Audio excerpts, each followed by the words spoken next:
احمدہ وصلی علی رسولہ الکریم اما بعد فاعوذ باللہ من الشیطان الرجیم بسم اللہ الرحمن الرحیم۔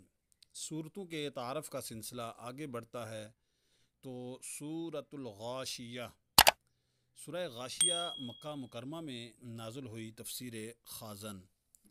سورہ غاشیہ میں 1 رکوع 26 آیتیں ہیں۔ غاشیہ کا معنی ہے چھا جانے والی چیز، اور اس کی پہلی آیت میں یہ لفظ موجود ہے، اسی مناسبت سے اسے سورہ غاشیہ کہتے ہیں۔ حدیث مبارکہ میں دیکھیں تو حضرت ضحاک بن قیس رضی اللہ تعالیٰ عنہ نے حضرت نعمان بن بشیر رضی اللہ تعالیٰ عنہ کی طرف خط لکھ کر پوچھا کہ رسول کریم صلی اللہ علیہ وسلم جمعے کی نماز میں سورہ جمعہ کے ساتھ کون سی سورت کی تلاوت فرماتے تھے؟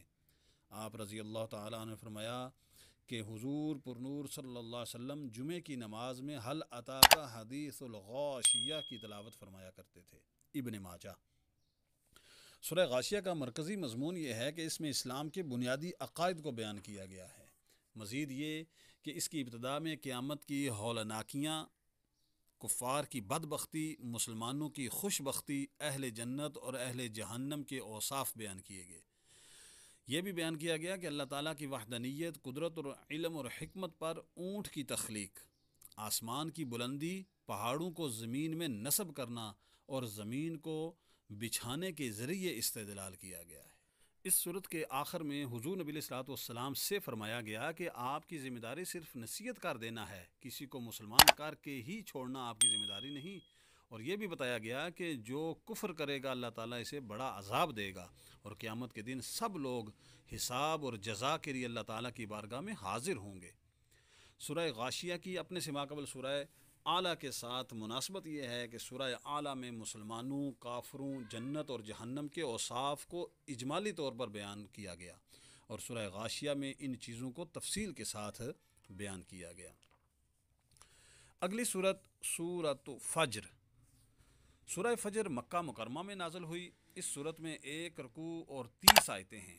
فجر کا معنی ہے صبح، اور اس سورت کی پہلی آیت میں فجر کی قسم ارشاد فرمائی گئی، اس مناسبت سے اسے سورہ فجر کہتے ہیں۔ سورہ فجر کا مرکزی مضمون دیکھیں تو اس میں 5 عظمت والی اشیاء کی قسم بیان کر کے کفار کو سمجھایا گیا، اور سمجھانے کے لیے گزشتہ اقوام کا اپنی قوت اور طاقت کے باوجود عذاب الہی کا شکار ہونے کو بیان کیا گیا۔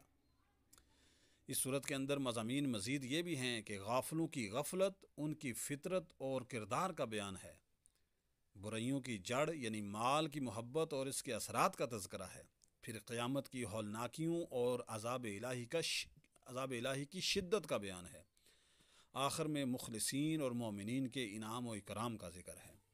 سورہ فجر کی اپنے سے ماقبل سورہ غاشیہ کے ساتھ مناسبت یہ ہے کہ دونوں صورتوں میں وعدہ اور وعید کا بیان ہے۔ اگلی صورت سورۃ البلد۔ سورہ بلد مکہ مکرمہ میں نازل ہوئی، تفسیر خازن۔ اس صورت میں 1 رکوع 20 آیتیں ہیں۔ بلد کا معنی ہے شہر، بلد کا معنی ہے شہر، اور اس صورت کی پہلی آیت میں اللہ تعالیٰ نے اپنے حبیب صلی اللہ علیہ وآلہ وسلم کے شہر مکہ کی قسم ارشاد فرمائی، اس مناسبت سے اسے سورہ بلد کہتے ہیں۔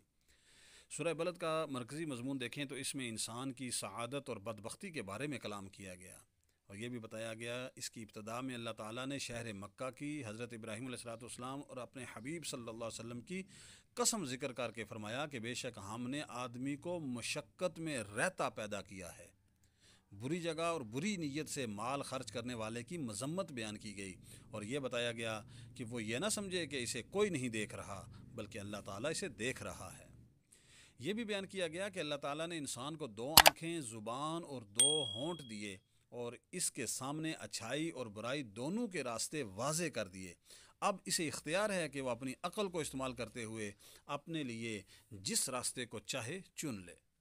اس صورت کے آخر میں مال خرچ کرنے کے مصارف بیان کیے گئے، اور یہ بتایا گیا کہ ان جگہوں پر مال خرچ کرنے والا اگر ان لوگوں میں سے ہو جو ایمان لائے اور انہوں نے آپس میں صبر کی نصیحتیں کی اور آپس میں مہربانی کی تاکیدیں کی، تو وہ عرش کی دائیں جانب ہوگا، اور ان کے دائیں ہاتھ میں نامہ اعمال دیا جائے گا۔ یہ بھی بتایا گیا کہ کافروں کو بائیں ہاتھ میں نامہ اعمال دیا جائے گا، اور ان پر ہر طرف سے بند کی ہوئی آگ ہوگی۔ سورہ بلد کی اپنے سے ماقبل سورہ فجر کے ساتھ مناسبت یہ ہے کہ سورہ فجر میں مال کی محبت، وراثت کا سارا مال ہڑپ کر جانے اور مساکین کو کھانا کھلانے کی طرف راغب نہ کرنے کی مذمت کی گئی ہے، اور سورہ بلد میں یہ بتایا گیا کہ مالدار شخص کو اپنا مال کن کاموں میں خرچ کرنا چاہیے۔ اللہ رب العالمین ہمیں نیکی کی توفیق عطا فرمائے، دین کی صحیح سمجھ اور اس پر عمل کی توفیق عطا فرمائے۔ وآخر دعوانا الحمدللہ۔